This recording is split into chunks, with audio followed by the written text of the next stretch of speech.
All right, here we go. Welcome, especially people here at Diamond Mountain. Nice to see you. Good morning. Some people I haven't seen for a long time. Nice to see you. And everybody online, thank you for being here. And I couldn't sleep last night because something was bothering me, and some new idea, of course. And I was thinking about the Medicine Buddha mantras, and I was thinking about what was the most amazing mantras I ever saw in my life, and I thought you'd like to know, because I saw many high teachers do mantras, and many high teachers doing mantras and doing surprising things. So it was 1996, and my teacher's baseball team, the New York Mets, had, by the way, you guys are too young, but they were the worst team in history. I think they lost, they have a record still, I think it's 17 games in a row they lost. And they had the lowest record in history. And my teacher decided to support them. And he was doing mantras the whole season. And they start winning, and then they're winning more and more. And then finally they reached the ALCS, the World Series preliminary. And so one of his favorite batter came up to bat. His name is Darryl Strawberry. Okay? And I don't know, my teacher's going like this. And I'm like, Rinpoche, that's cheating. And he's like, I don't care, He's like this, And then he says, what's the farthest wall in the whole stadium? What would be the best hit in the whole stadium? And I said, right field at Shea Stadium. Right field fence is built higher. It's like much higher. It's like 30 feet higher. So it's impossible to hit a ball over the right field fence. He's like, right field fence. And he's counting his mantra. Then the pitch came. Yeah, that's the pitcher. Very famous. No one can hit his balls, And then he hit the ball, and then, okay, if you look up at the ACI logo and you go to the right, you can see the ball. Okay? And you can see they built the wall higher on the right side. You see? That's extra wall. And nobody can hit over that, It's impossible. And the ball wasn't far enough to go over the wall. And he's like, And then the ball is over the green sign. And it just like goes, and it went over and he hit a home run, and they won the World Series. And impossible, totally impossible. So that's the best mantras I ever saw. And most important ones also. So we're going to talk about this Medicine Buddha practice. I think I don't like superstition personally. I don't like Buddhism become superstition. It's very irritating to me. And I don't like it. When people light incense and say, I hope my enemy breaks his arm tomorrow. I don't like this kind of stuff. And I don't believe in it. And but it's true, we are going to do Medicine Buddha mantras, and we are going to try to help people, cure people from sickness. And for me, it's difficult. For me, I don't feel comfortable with it. I can understand doing mantras to stop the suffering of the whole world, or to stop your death, or something like that. but to say, I hope my uncle's cold gets better tomorrow or something like that, and then to be disappointed when the mantra doesn't work for you, I think, I don't know, the whole thing feels like superstition to me. And I never liked it. And frankly, I was never much attracted to medicine Buddha practice. And so my friends asked me would I teach it. And I do have an initiation from a very, very high Lama when I was quite young. And so I have that teaching, and I was granted that teaching. And I believe in the medicine Buddha practice. But I think you need to understand it for it to work. I think if you do it as a superstition, it won't work. Or it'll just be something superstitious. And it just like, in America, if you have a rabbit's foot, you get good luck or something like that. The poor rabbit doesn't get good luck. Can the medicine Buddha practice work? And I say yes. But for it to work, you have to understand emptiness. You have to study emptiness. So it's kind of like a marriage between medicine Buddha and perfection of wisdom. You can't practice medicine Buddha. It won't work for you if you don't understand the perfection of wisdom, emptiness. And then if you try to do emptiness but you don't care that people are sick, that's also strange. So I think they go together very sweetly, and it's a very nice combination. And I'm happy that people ask me to teach it. And so the idea I have is we're going to continue. Hi, Jenny. Thank you for everything. The idea is that I asked Tim how many medicine Buddha classes should I do and how many Nagarjuna classes should I do, Arya Nagarjuna, because we've been reading the greatest book ever written on emptiness, which is Nagarjuna's Wisdom. And I said, well, how many classes each? And he said, well, I was thinking 6 wisdom classes and 4 medicine Buddha classes. So I started to prepare, and then suddenly I saw where do you know that genetic helix thing? And I suddenly saw this thing where you could teach them together. You could braid them together, and it would be very beautiful. So I feel there's a way that you could teach them intertwine. And so that's what we're going to do. So instead of half and half, we'll just intertwine them.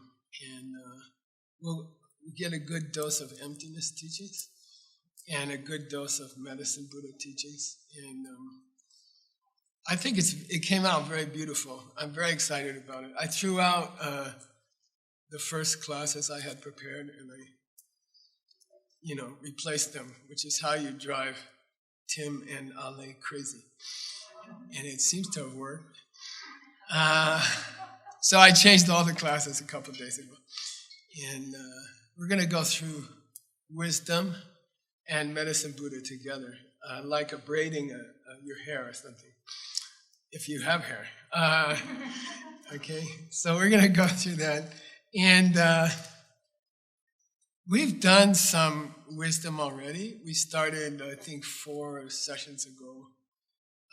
I'm using a commentary by Choni Lama Drapa Shidu, who I think is one of the greatest commentary writers in history.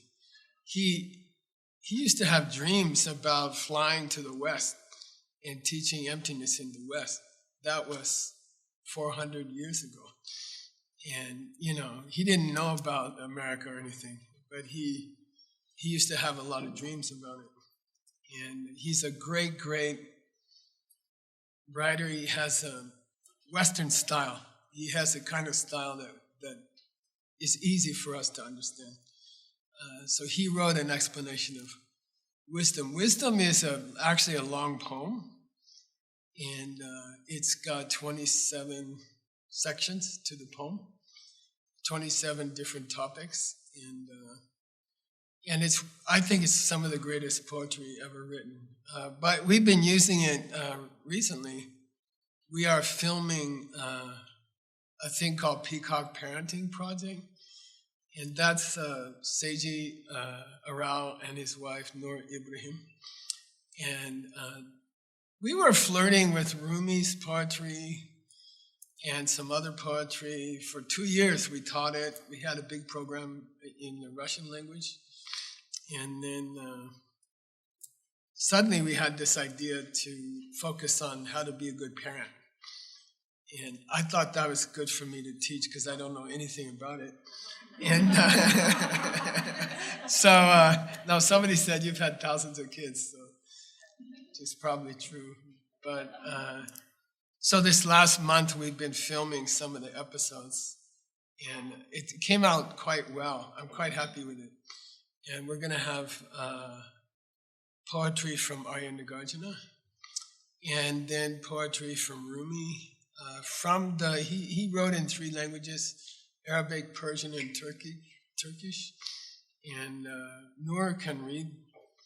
She grew up speaking Arabic, so she's going to translate a lot of his poetry. Most of his poetry has been translated from Persian,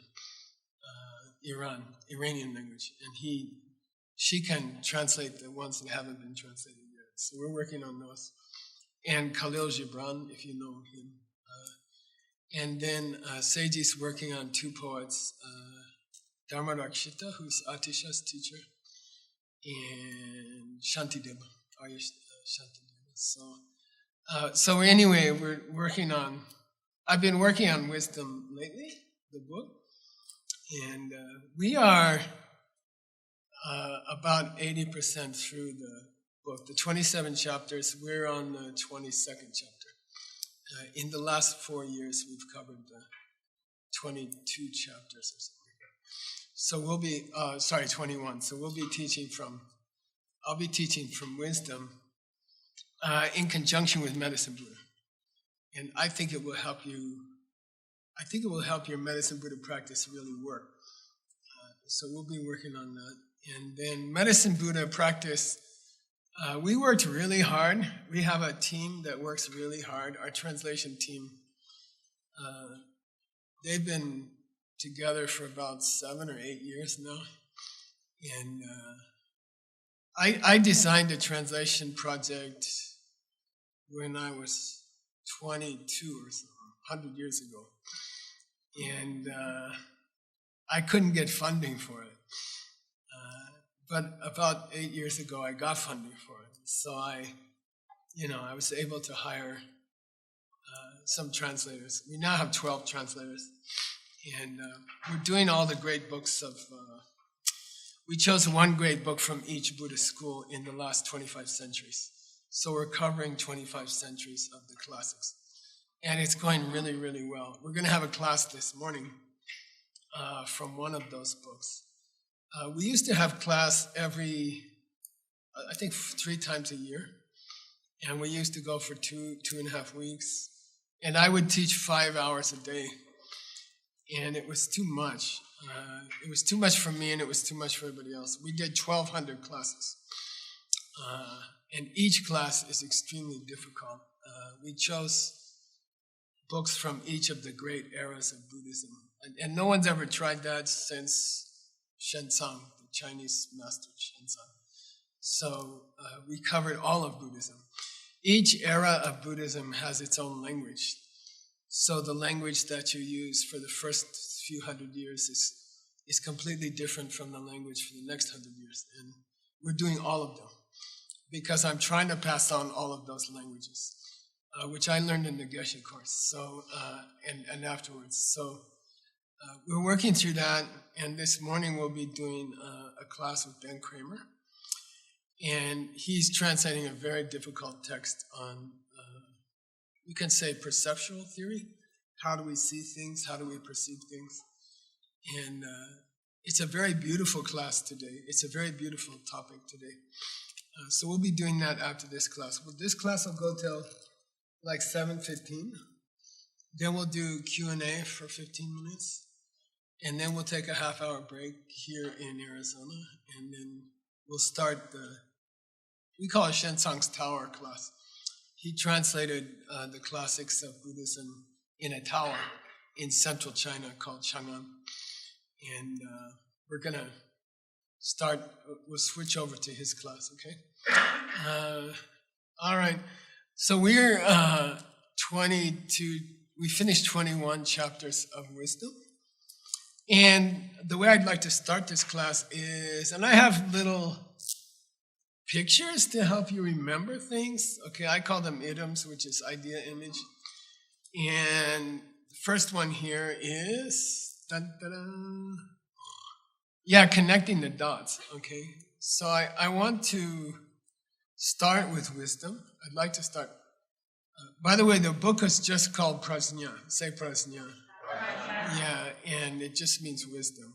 And then Nagarjuna was extremely economical in his words. He did not waste words. His poetry is very sparse. It's very skinny. And he does not add extra words. And it's every verse of his poetry is like a koan. It's like a mystery. Every single verse is like a mystery and extremely deep. And you can read it your whole life, and every time you read it, you find something else in it. So we're going to go through his verses like that, a lot of his verses. And the structure of his book is a mystery also. Each poem, each verse is a mystery. There are hundreds of verses. But why he put the verses in that order is also a mystery. Okay, and I thought maybe we could have fun here trying to figure out the mystery. Okay, we're in the last quarter of his book. I don't think we'll finish this term, but we'll come close. And then in the 5th term, which is probably next year, we'll finish his book. And then what we do, I don't know. From Medicine Buddha, our translation team translated the 2 Medicine Buddha sutras. There are only 2 sutras that survive from Medicine Buddha. And one of them, we found the Sanskrit in a stupa, in a rock stupa in Afghanistan. And it's written on tree bark. It's carved on the bark of a tree before the use of paper.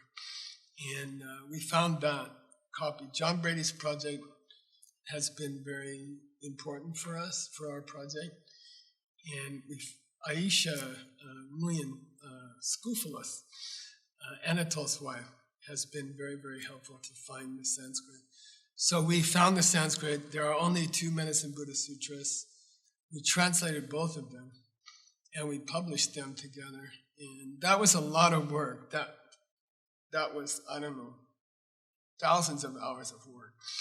And we finished it, we published it, and it's a beautiful book. If you get it, it is the Medicine Buddha practice.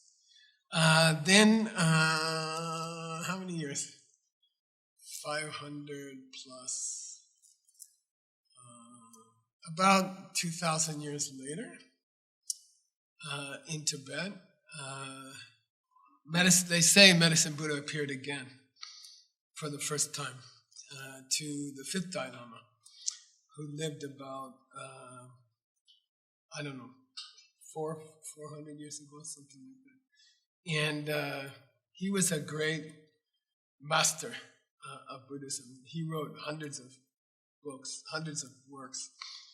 And he was interesting because he studied all the kinds of Buddhism in Tibet. He was a Sakya scholar, he was a Nyingma scholar, he was a Kagyu scholar, and he was a Gelugpa scholar, obviously.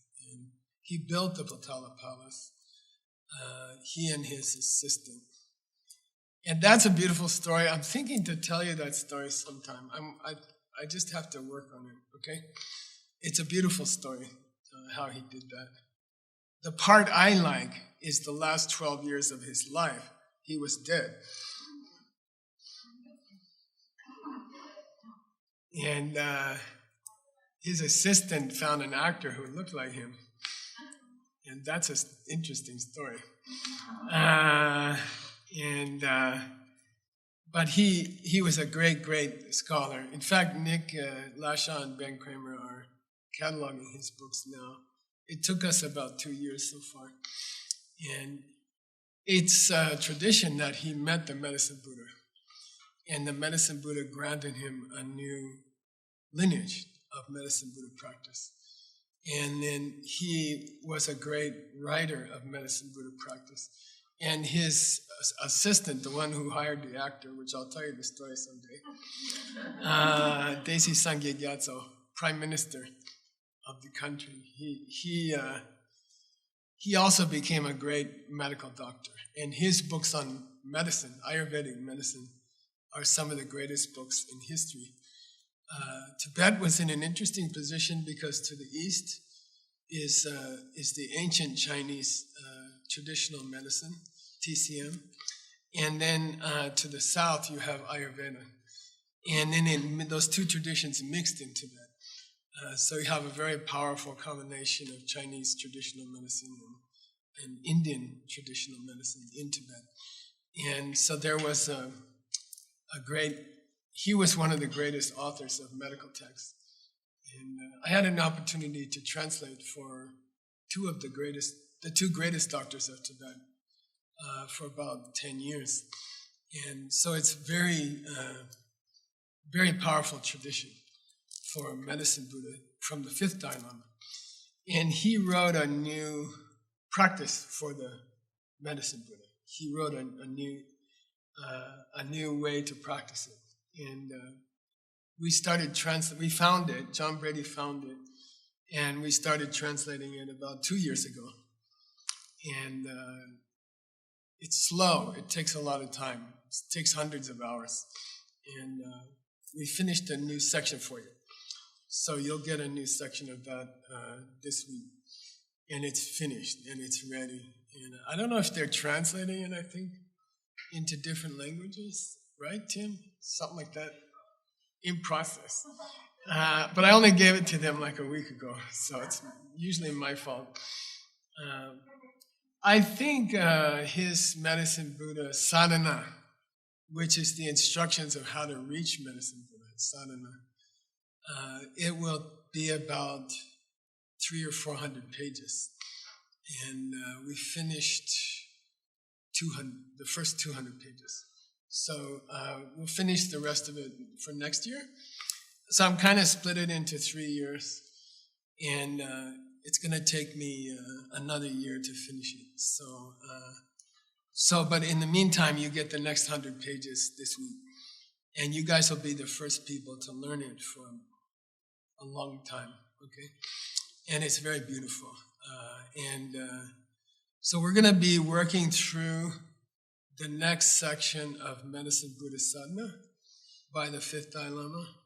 And by tradition, it says that that Medicine Buddha came to him and granted him this sadhana. And so it's a new lineage. And it's a very complex lineage. And we traced it. The tracing took 2 of my San Diego vacations. My wife was quite upset. But we recreated recreated the lineage, and it was very, very difficult. But we did it, and so you have the whole lineage there. And I'll be teaching you the next 100 pages, okay, this week.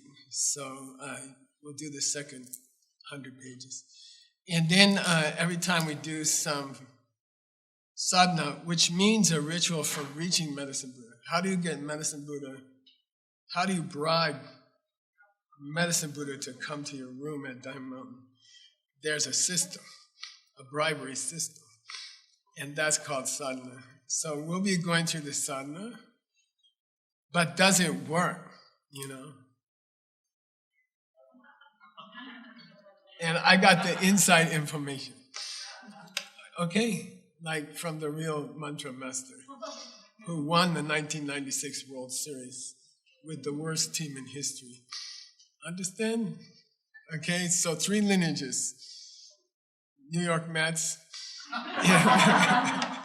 Medicine Buddha, and Nagarjuna's wisdom. And we'll be mixing them together. So you'll get enough wisdom to see how the Medicine Buddha works. And then you can use it to make the Medicine Buddha work.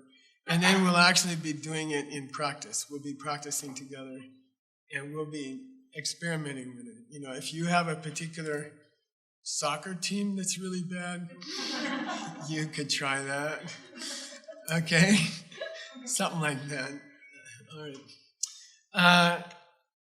So I have a challenge for you guys. And, oh, by the way, because I have to teach almost every day, I have to film almost every day of the year.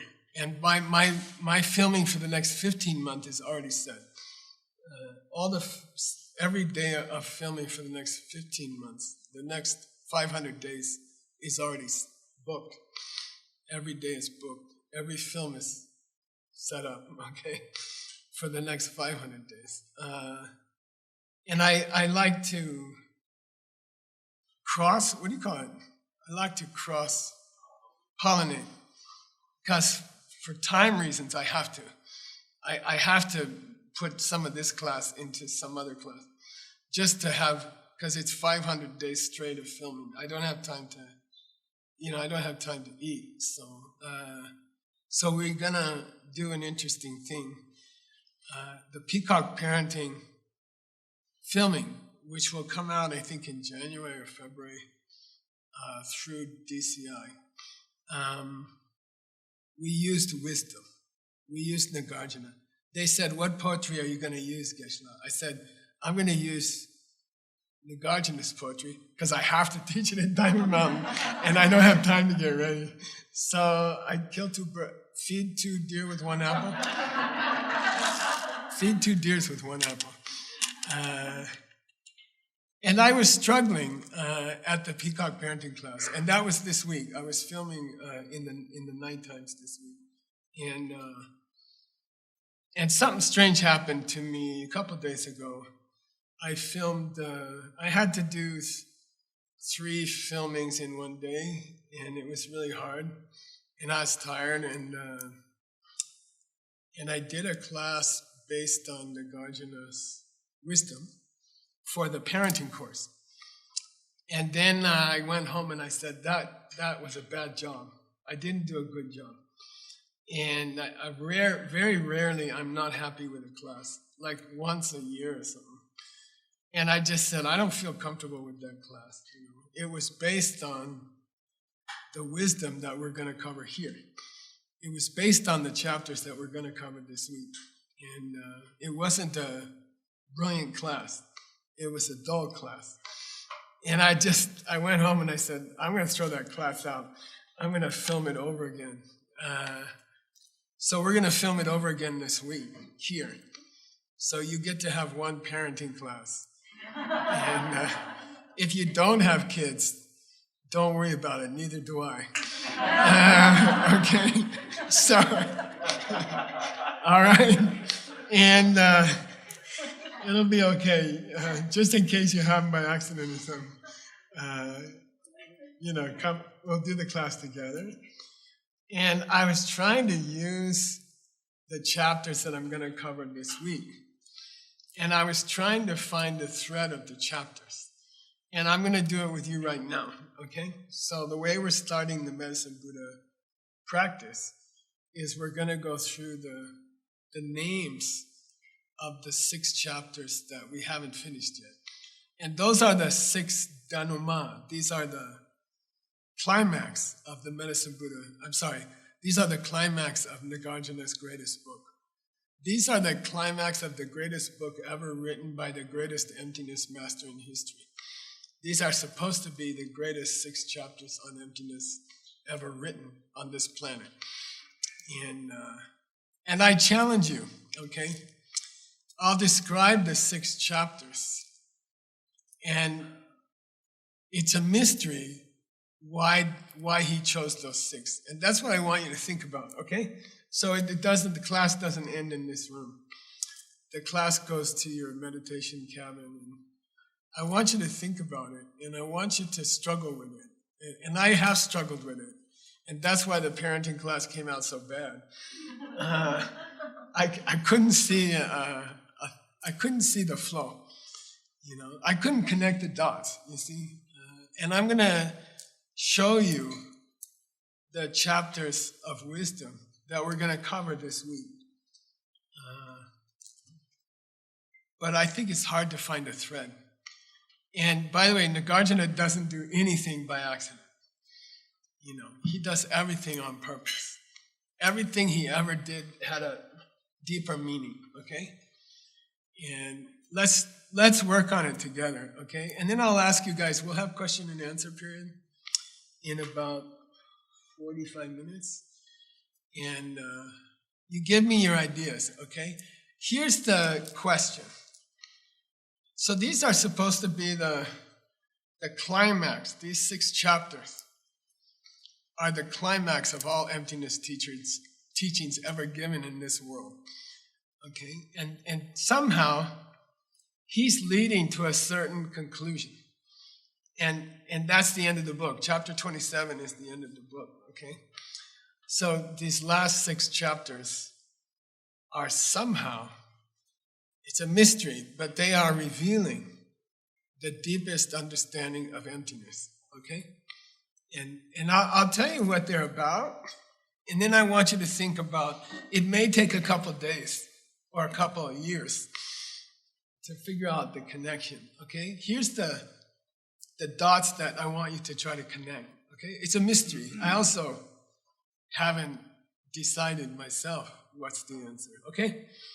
And I think, in my experience, when we work together and we talk it over together, I think we can come up with an answer.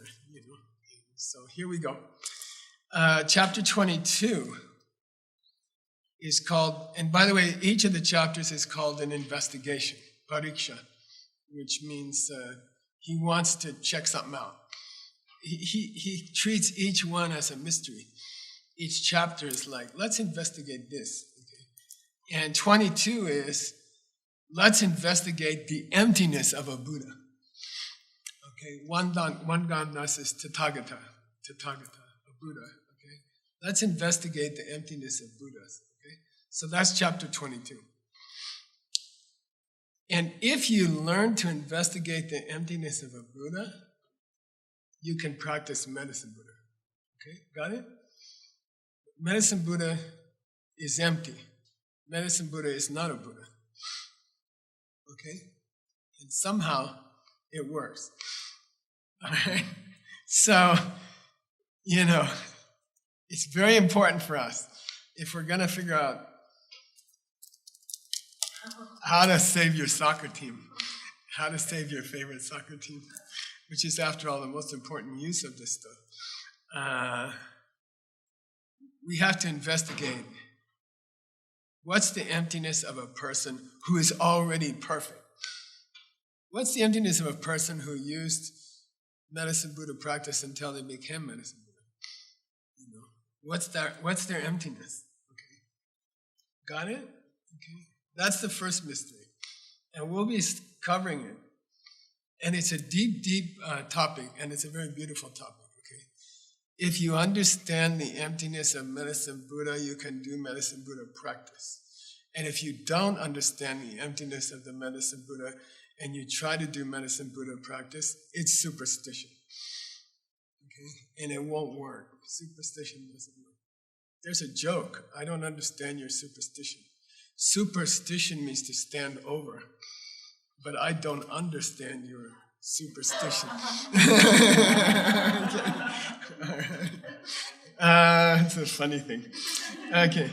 Chapter 23, it's not really an error so much as klesha. Okay, it's an investigation of negative states of mind.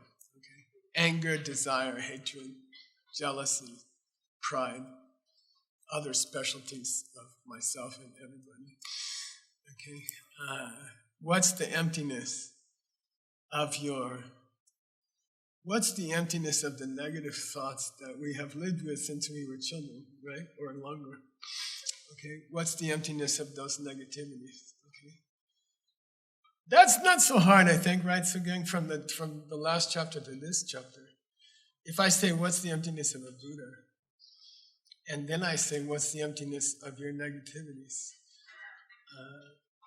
It's pretty easy to draw the line between the dots. They must be related to each other. You get to be a Buddha by removing your negativities, something like that. Okay, so we're going to investigate the emptiness of your negative thoughts. Okay, we're going to investigate the emptiness of your anger and your desire and your pride and your jealousy. Okay, it's very interesting.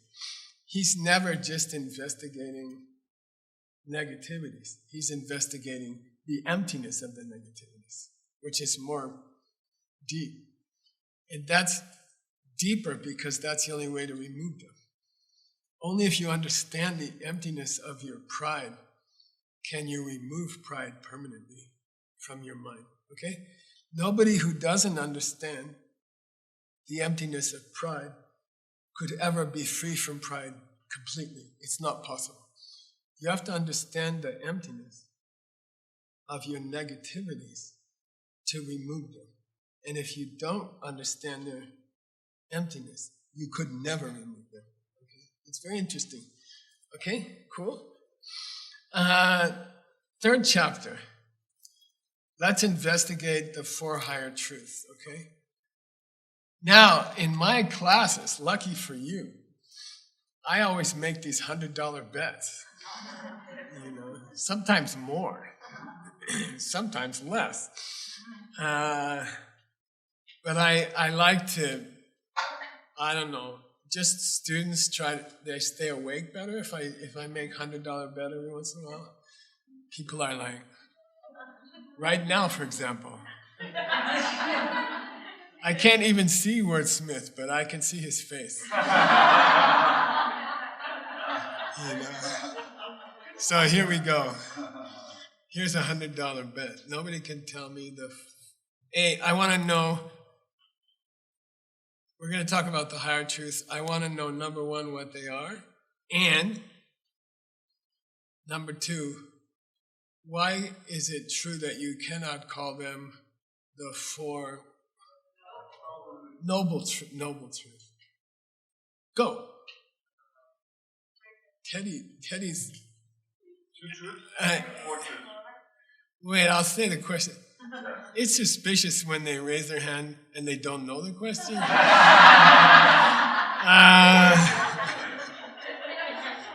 4 truths. I want to know why noble is a bad translation. And I want to know what they are. If you want to be fancy, you could explain the order. But you don't have to. 4 truths. Life is suffering. Suffering has causes. And causes can be Good. entered. And why would noble be a bad translation? Why? They're called 4 noble truths in most books, which is a bad translation of the word Arya. Okay. It doesn't describe the state of mind of the person who has traveled the path. Who saw emptiness. Who saw emptiness. Yeah, that's all. The word is Arya, Chatur, Arya, Sattva, the 4 Arya truths. And so for, 100 years in English, people have mistranslated it as noble, which Arya can mean rarely noble or higher, but we call it higher truth, okay? But they're called Arya because they are seen directly by a person who just saw emptiness, okay? All right, so $100 for you. Now, where do you collect? Ellie, do you collect from you? Rob? Rob's going to hand out the money. I hope we have enough. Okay. Just after we give you the money, we have all these fundraisers. That's how Cinnamon and me worked it out.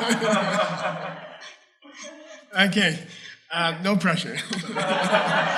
Okay, that's chapter 24. So far we got the emptiness of a Buddha, then the emptiness of negativities, and then the emptiness of the Four Truths. Okay? And in general, it was the first teaching ever given by Lord Buddha.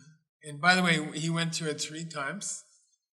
12 repetitions, right? And then most of his audience saw emptiness directly at that time. Okay. That's a... So how does that tie together? We're going to check out the emptiness of a Buddha, medicine Buddha, and then we're going to check out the emptiness of their negativities, which they don't have anymore. And then we're going to check out the emptiness of this logic. It's the ultimate logic. We are suffering, we are dying. There's a reason why we're dying. You can stop it. You just have to find the path to stop it. Those are the 4 higher truths.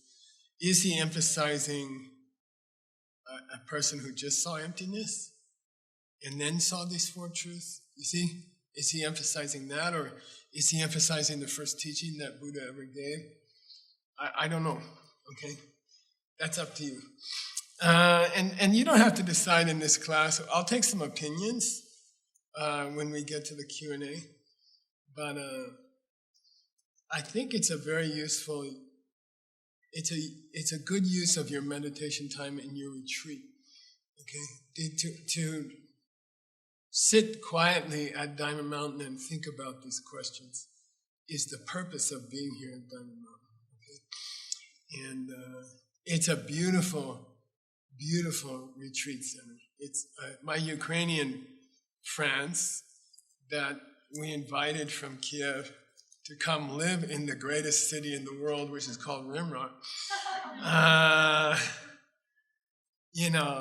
When they came here, they were like, wow, this is something. This place is something, And it's a great place to meditate. And it's a great place to have a breakthrough in your own heart. You've got I don't know, 9-10 days of silence. You have a choice to put down your cell phone for 9 or 10 days. Do you have the courage to do it? Or is your habit too strong? Are you addicted too strong to your cell phone? You have an opportunity this week to put down your cell phone. And we don't force you. We used to turn off, we built the retreat center in a place that didn't have internet. And it was hard to find a place like that. And we paid a lot of money. I call this the blood, sweat, and tears retreat center. We had a lot of trouble here. We had a lot of suffering. We had a lot of work. It was a lot of money. And, now it's this beautiful retreat center. And if you come from a faraway place in an airplane and come to Diamond Mountain Retreat Center and sit down in your cabin and check your internet, it's kind of super silly. Okay, I mean, silly, I'm being polite, okay? Bad idea, okay? And it's, I'm not gonna peek through your window, although I will walk around. And I hope you guys can put down your phones for a week and just experience what it feels like. And think about these questions. And it can change your life. We had a business class. We're doing an MBA course. I filmed that last week. We were filming MBA courses. And we were talking about innovation. We were talking about some manufacturing processes, innovation in manufacturing processes. And we were talking about some of the ones we did in Manhattan that Warren Buffett bought, and the processes. And those came out of retreat. A lot of those factory processes that we sold to Warren Buffett came out of retreat, deep retreat. So, you have a choice. You can just stare at some YouTube video of a guy hitting a home run, which is what I did last night. Or you can turn on, just put your phone down and go into this deep questions of medicine, Buddha, and emptiness, okay? And I really, really encourage you to spend the week that way, okay? I'm not gonna babysit you, and it's up to you. You wanna ruin your week, it's up to you. But I'll tell you something, we sold that company for $250 million. It became the largest one in the world for diamond jewelry. And those ideas came from deep retreats. And I think you might want to try it. It's kind of cool. It's kind of really exciting. And obviously I didn't spend all the time just doing that. But I spent some time doing that. And it was useful. Okay? All right, chapter 25, an investigation of Nirvana. Okay, so is he just ADD? Who? Arya Nagarjuna. By the way, we never call him Nagarjuna. We call him Arya Nagarjuna. Okay, he's the number 1 Arya in history. His book is the number 1 emptiness book in history in 2,500 years. And we just finished a beautiful book by him called The 60 Verses on How to Prove Emptiness. And it's 670 pages. Every single page takes, 10, 20, 30 hours. And we finished. It took 7 years. Nick Lashoff finished his book. And it's amazing. And it's almost 700 pages on how to prove emptiness. So what's the connection? What's the connection between that and the 3 chapters we just mentioned? Okay? Why is he just ADD? And by the way, some people, when they read when they see a structure like this, for example, in a famous yoga book, there's some questions about the structure. For $0. Which book? Come on, there's only 2. Yoga Sutra. Sorry. Okay, the Yoga Sutra, the order of the chapters is strange, especially the 4th chapter. Why it comes there, why it's so different from the other 3 chapters. A lot of scholars have said it's somebody later, 100 years later, somebody glued something onto the book, And so a lot of people, when they get to a book like Wisdom, they will say, oh, somebody glued on some chapters. And that's why it gets chaotic at the end. And it's not true. It's all by Nagarjuna. You can smell Nagarjuna. When you read Nagarjuna, when you work with Arya Nagarjuna a lot, you get to where you can recognize his work. We found 141 books by Nagarjuna in John Brady's database. Only 10 are known of. Okay, we found 141, and we threw out a couple. There were some that we didn't accept into the database because we think it's not him. It doesn't sound like him. Okay. There's a few books by someone who has a name that called Krishna Nagarjuna, like Black Nagarjuna. And there's another one called Pure Nagarjuna, and like that. And those we decided to keep because they're obviously Nagarjuna. They are obviously written by an emptiness master. Okay? Next chapter, 26, an investigation of the 12 links of the Wheel of Life, which is Sugangshi's expertise. His book was just finished. His first book on the Wheel of Life was just finished. And it's a very deep presentation of the Wheel of Life from 500 years ago. And then he wanted to suffer more. And John Brady's project found an extremely rare presentation of the Wheel of Life 2,000 years ago by Vasubandhu. And we're translating it. And it's extremely deep. And so Sugeng's working on that. And, it's an interesting book because Vasubandhu wrote the book for the lowest Buddhist school as a confession for criticizing his brother Asanga. And then Asanga said that, well, and then he apologized to his brother. And he asked his brother, should he cut his tongue out? He offered to cut his tongue out because he had criticized his brother. His brother said, yeah, why don't you keep your tongue for, And, but you could write a book about the school that you're coming from and the school you're about to dump. You could write a book about them because once you join up with me, no one's going to want to study that school anymore. So he wrote the Abhidharma Kosha, which is the great, great presentation of the first school. And it's a great book. And then he came out of the closet. And then he felt free to show that he was really a mind-only school. And he did that in Sugeng's new book. So it's extremely interesting and extremely beautiful. And we were working on it last week, I think. Okay, so that's basically, I think he put that chapter in there for Sugeng. But why does he go in this order? Why does he talk about Buddhas? And then he talks about anger. And then he talks about his first teaching.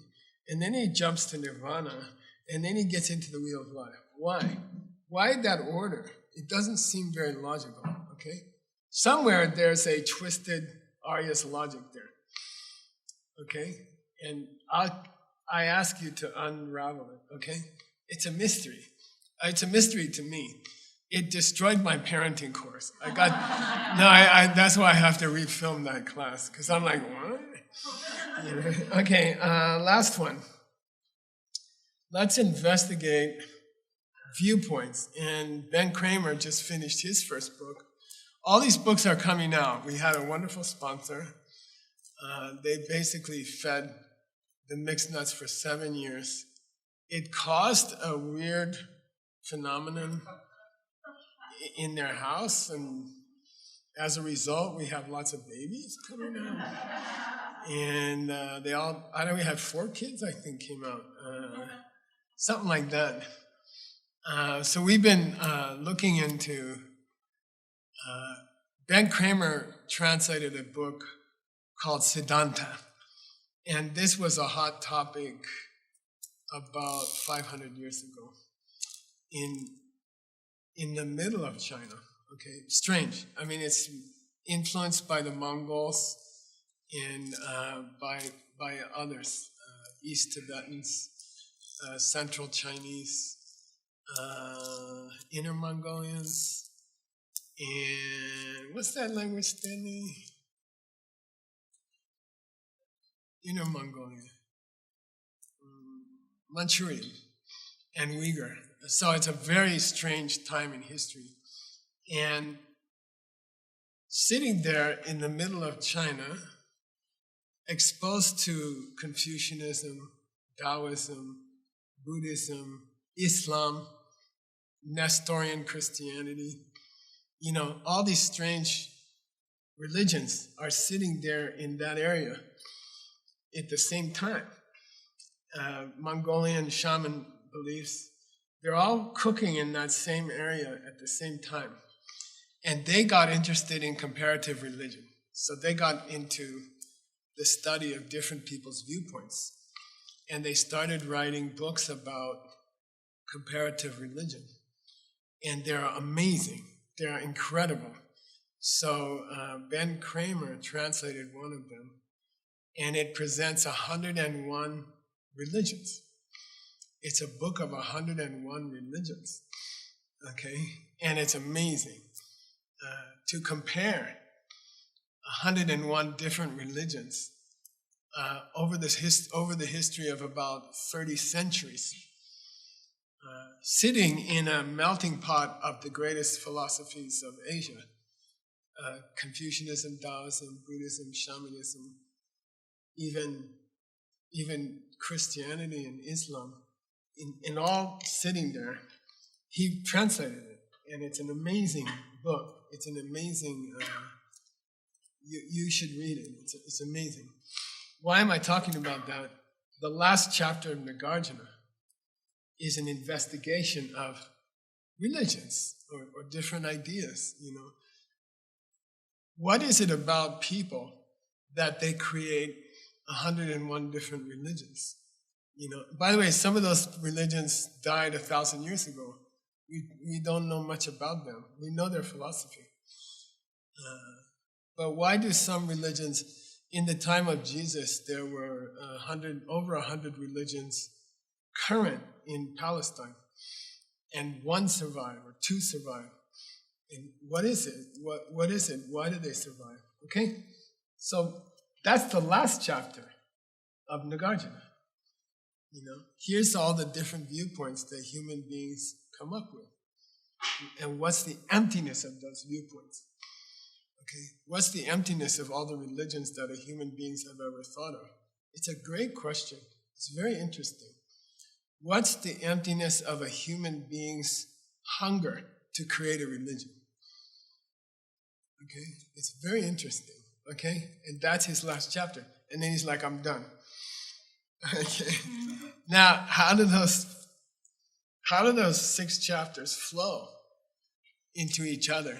If you crack the mystery, I'd say you're ready to practice Medicine Buddha. Okay, that's what we're doing here.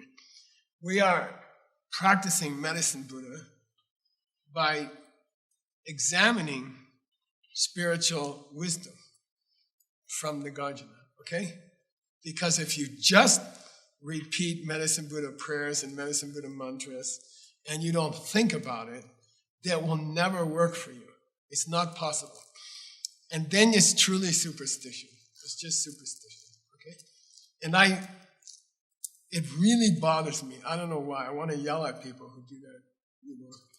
It's really irritating to me. I don't know why. It's like you're so close to the real truth and you don't even think about it and you just want to bubble. It's just really irritating. Okay. All right.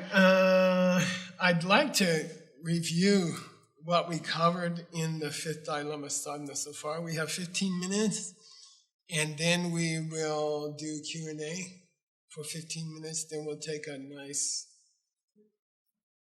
I call it a semi-breakfast break. I have a cafe. Some of you have been there. We have a first step breakfast, second step breakfast, third step breakfast. You can have breakfast there for about 6 hours. That's my idea of a good time. So we're going to have, I talked somebody, meaning my wife, into sponsoring coffee, a green drink, and an orange juice, fresh orange juice for all you guys. So we'll take a break at 7:30? 7:15, sorry. And then, right? No. Yeah, you're right. Okay. No, we'll Q&A at 7:15. We'll stop class at 7:30. You get your first course of breakfast, which is either coffee, orange juice, or green drink, or all three. And we'll do that every day like that, okay?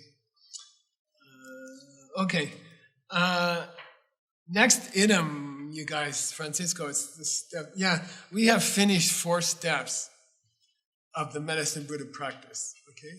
We have already finished 4 different steps of the Medicine Buddha sadhana. Sadhana means a practice that you can take to your retreat center and reach the Medicine Buddha while you're there. Sadhana means a practice that helps you reach a Buddha. Okay, so we're learning the Medicine Buddha sadhana. Ana means it's a method, and sad means to reach. Sadhana means a method for reaching Medicine Buddha. Siddha, for example, comes from the same root, like Siddhartha, which means the one who has reached the goal. Okay. All right. So we've finished 4 steps of the Medicine Buddha sadhana, okay, by the 5th Dalai Lama. Okay? And supposedly it was granted to him by Medicine Buddha. All right, here we go. Next picture. I call this where we've gone already. So you see the back of the car, okay? Like we've already covered some parts of the sadhana. I'm going to repeat the parts that we covered. The sadhana reading that you all get for this week will have all the old parts in it also, okay? So here's the old parts that you're going to see in there. If you didn't come last year, for example, we'll catch you up. And we're going to review the parts that we covered last year. Okay, so here's the parts we covered last year. You can skip the next one, which just says what we covered already. Number 1, the sadhana in general. Next picture, Francisco. Next one. Yeah, the first part of the sadhana covers general Buddhism, okay, general Buddhist practice. All right? So the first part of your practice here this week is practices that you would cover in any Buddhist practice, okay, general Buddhist practice. Okay?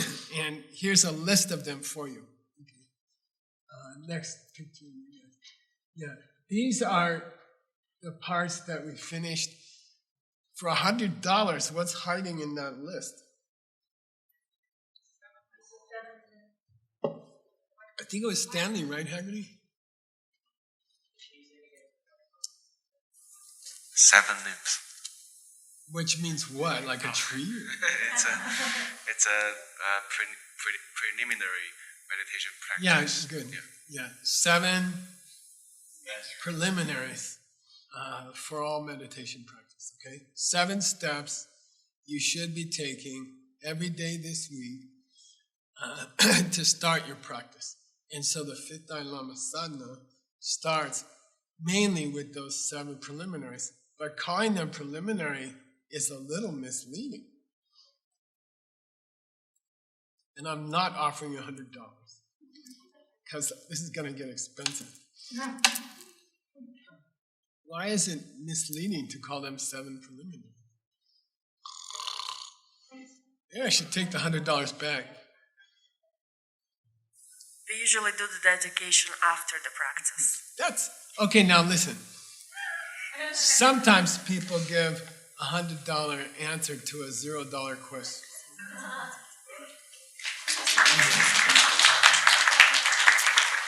Yeah, it always irritated me that people say, I'm 7 preliminaries. I say, yeah, but one of them's not a preliminary. You do it afterwards.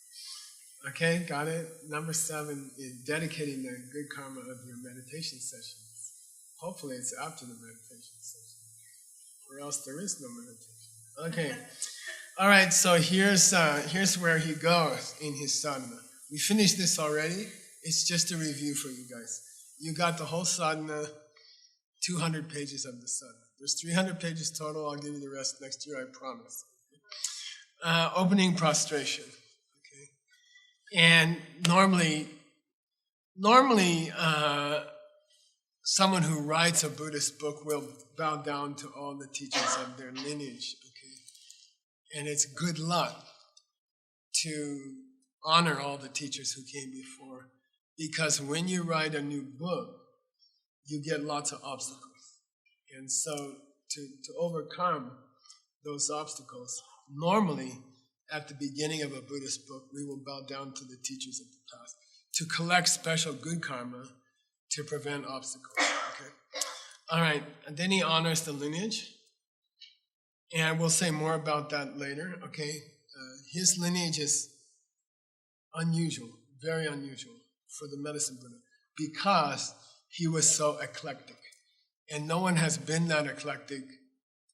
There's only 2 Dalai Lamas who have been that eclectic, who have been really embraced all the different religions and was open to all the different religions. The current Dalai Lama is the second to be so open to everybody. Okay? Honoring the lineage, committing to the practice of renewal. That's called What is renewal and purification in Tibetan? Sojong. Yeah, sojong. And so means to fix, or you can say renew. And then jong means to purify. And normally you do the jong before the so. It should have been called jong so. Okay, but sojong. You may have heard the Tibetan word sojong. Basically, this whole list is sakjang, $100. Sakjang.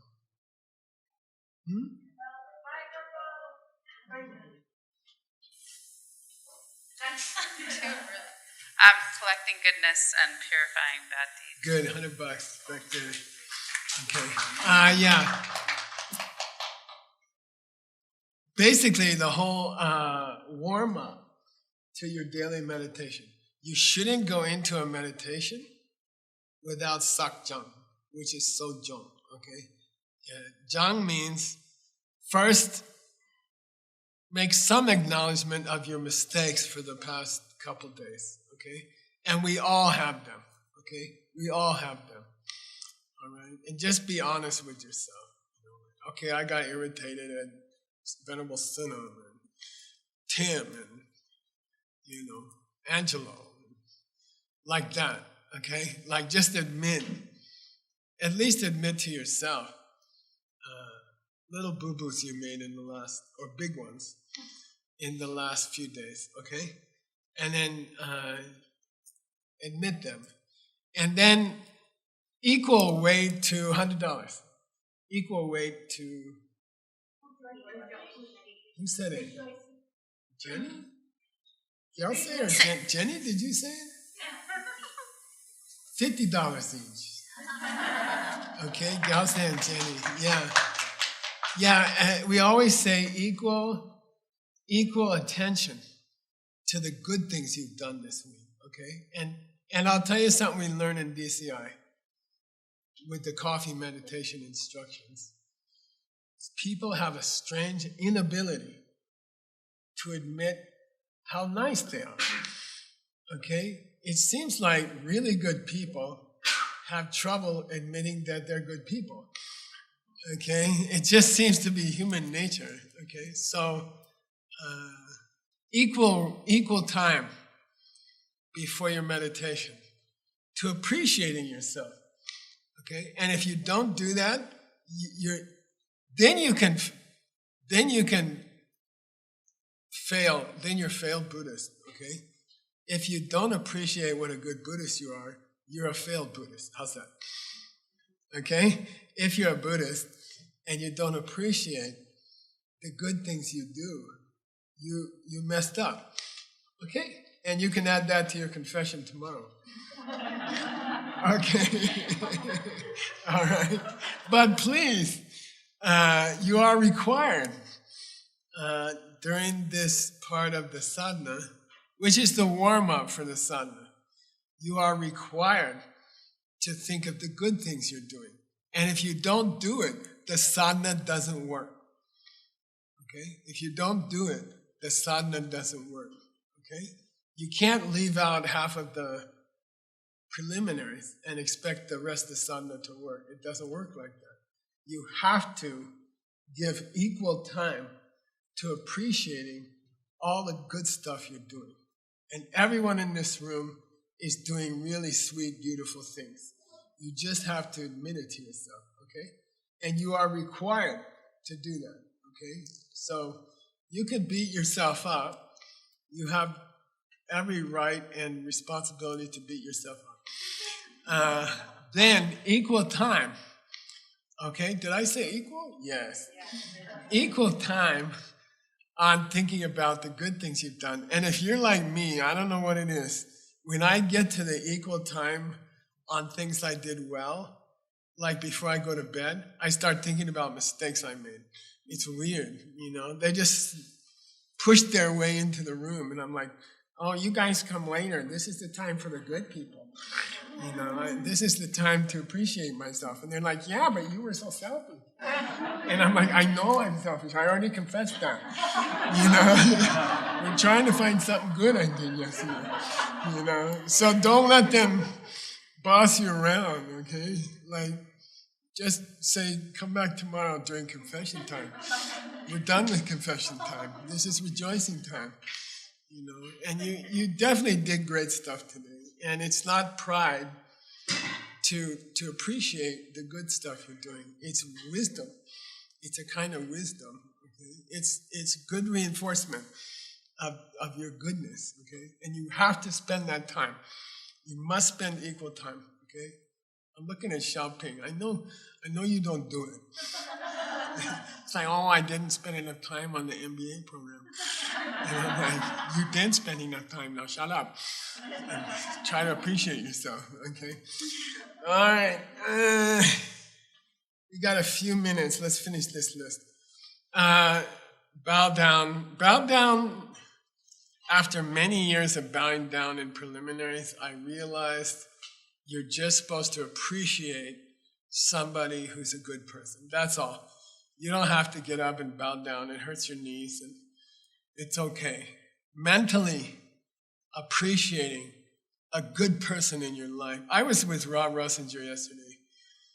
Me and Seiji spent 4 hours doing finances with him, and he's a beautiful, honest, inspiring person, you know. And when I bow down, I just think of him. He's one of the people I think of, and that's it. That's all. Okay, you're not bowing down to somebody you never met or something. Okay, that time, that part of your preliminaries is supposed to be spent appreciating someone good in your life. Okay, and there must be somebody. Okay, all right. Making offerings. I always make offerings to that person. Messenger likes coffee. He likes 3 cups. Give him 1, 2, 3. Okay. In my visualization, I offer him 3 cups of coffee. And then confession, I do my confession. Then take joy in the good deeds you did. Okay. Please don't short it. Please give it equal time. Then ask your teacher to teach in your mind, okay? Ask people to teach you. And the biggest lessons in life are the ones you get from the assholes in your life, okay? So don't go looking for these holy people, okay? The people who irritate you are your greatest teachers, all right? If someone can irritate you, you're not there yet, okay? So the ones who irritate you have a special value. That's why they have such an endless supply of them. All right. Then ask your teacher to stay. Ask those irritating people to stay in your life, and they will anyway. And then after your meditation, dedicate to good karma. Okay? And that's a very beautiful spreading of beauty. There's an opposite practice in Buddhism called what's it called? Midupa. It's called a disaster meditation, and you starting with a hole in your skull, you imagine that the whole world is rotting. Okay, it's called ugliness meditation. And you put a little, like, what do you call, open sore here, and then it gets worse and worse, and it spreads to your whole body, and then it spreads to your state, and then it spreads to coast. You're supposed to reach the West Coast and the East Coast, and the whole United States is like a nuclear bomb has just destroyed everything. All skeletons, rotting flesh. Then you bring it all back to here. And that's called that's an old-time Abhidharma sadness meditation. Okay? This is the opposite. You're supposed to start here with beauty, like a flower, and then flowers, all the way to the West Coast and the East Coast. And then the whole country is covered with flowers. Okay? And that's the last one here. All right, we're going to do Q&A. I have a rule for Q&A. 3 parts. Number 1, a question about the stuff we covered today, which would be really refreshing, but no one ever asks. Number 2, a personal question you have, about your personal life. And guess what? Everybody online, everybody here has exactly the same problems as you. And we appreciate it when you ask the question and we don't have to. Like, I have this girlfriend problem or something like that, And we all have it, but we don't want to mention it. So, personal question. Number 3, some people have some kind of burning philosophy question. Ever since Geshe Michael said something about emptiness, it's been bothering them. And here's your big chance to ask it, okay? So, go for it. I'll let Tim, can you choose people? Okay.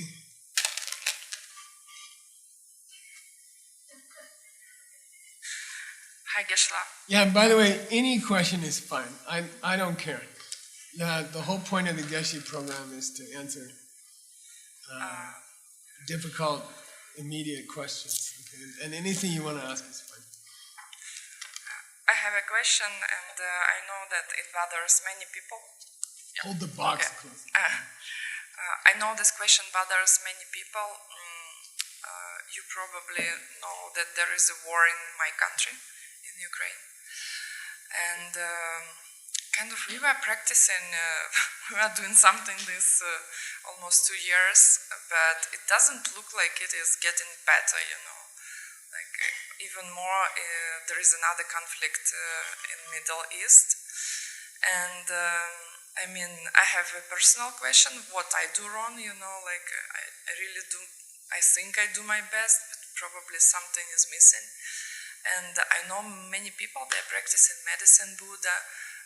They were given by Venerable Jigme another practice that I don't have, but I know they're practicing Maxorma or something like that. So, is there anything that we should understand about it what is the,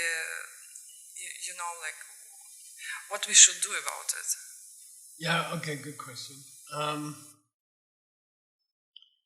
Every time somebody asks a question like that, I think of the same thing.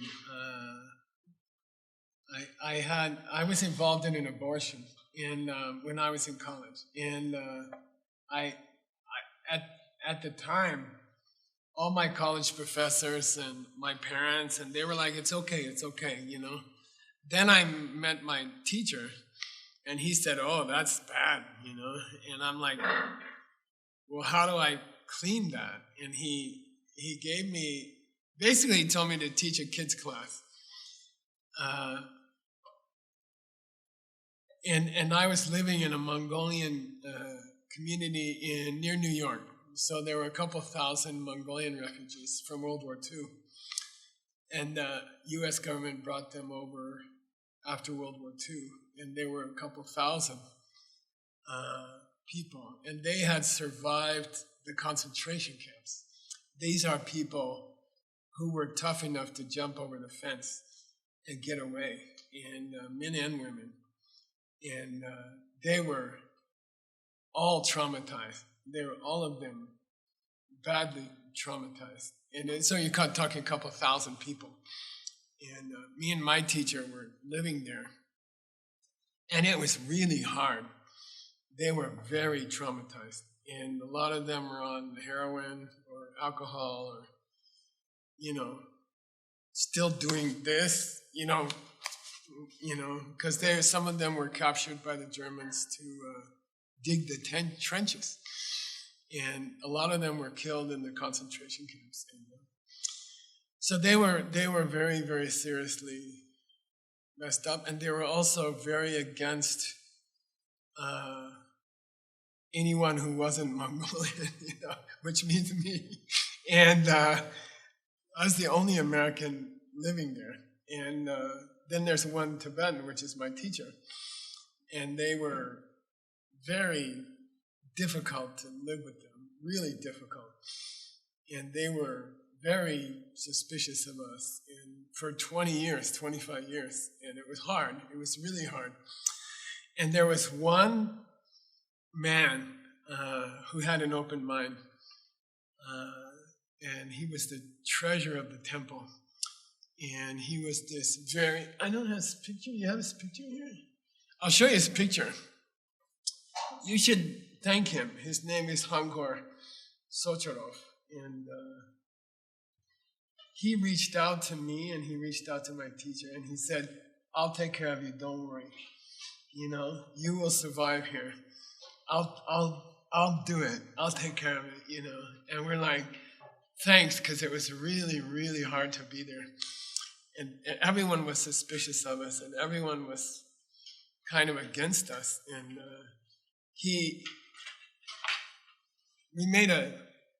that's his picture. He passed away recently. So we're going to have a special ceremony for him. And his family's going to come from New Jersey. This picture was taken 50 years ago. But he passed away a few weeks ago. And so we're going to dedicate the fire offering to him. I would not be here if he didn't protect me in this very difficult community. I wouldn't be here. I wouldn't be teaching.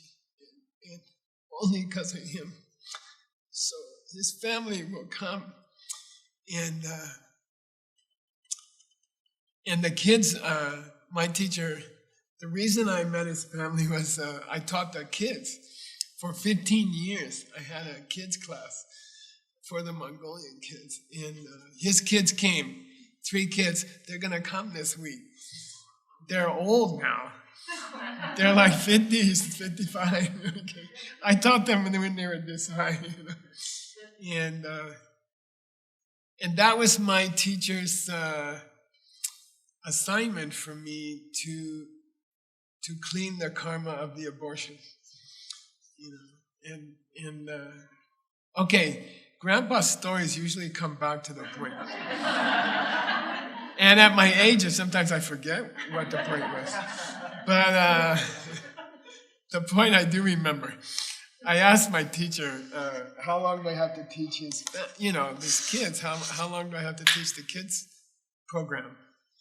And he looked at me and he said, until the karma's finished, you have to keep doing it. And I'm like, well, like a week, like 6 weeks, you know? He said, until it's finished. And I'm like, well, how am I going to know when it's finished? He says, you'll know. You will know. And you have to keep going until it's finished. And I know I insisted, give me a date, give me a time, when's the war going to end? What's the date of the last person to die? And he's like, that's up to you. He refused to answer me. He said, that's up to you. You know, it's how well do you do your purification? How well do you teach his kids? You know, and it took 15 years. Okay, and I did it for 15 years. And it finished. Okay, then it finished. So just have to keep going till it finishes. You know? And don't think you're wasting your time, and don't think it's not working or something like that. Some karmas are very serious, and they need a lot of work. You know? So, he used to say, your karma is like cement, and we don't know how hard it got. Okay? So it could be still soft. It could be quite hard. You know, we don't know. And so his famous answer was, you keep going until it's done, and you actually don't have a choice. So that's my answer. But I believe, I'll tell you one last thing. I went to Vietnam.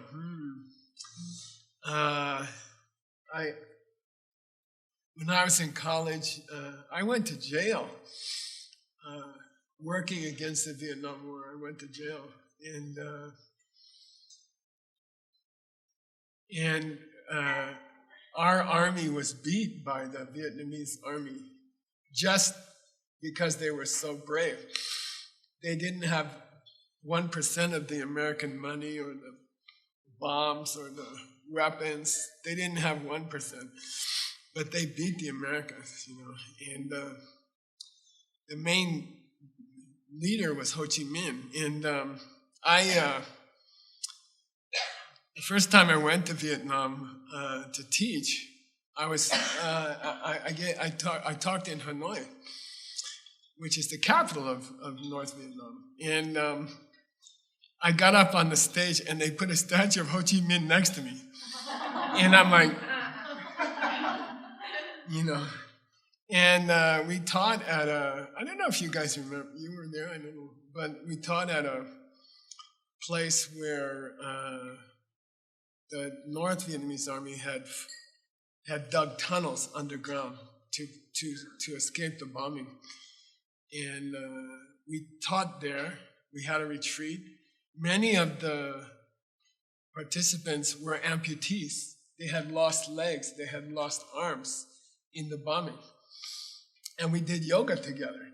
And I'm sitting there trying to help this guy do yoga, he doesn't have a leg. And they were so kind to me. And they were so beautiful and so, no hatred, nothing, just love, And I was like, I'm supposed to teach you? You're teaching me.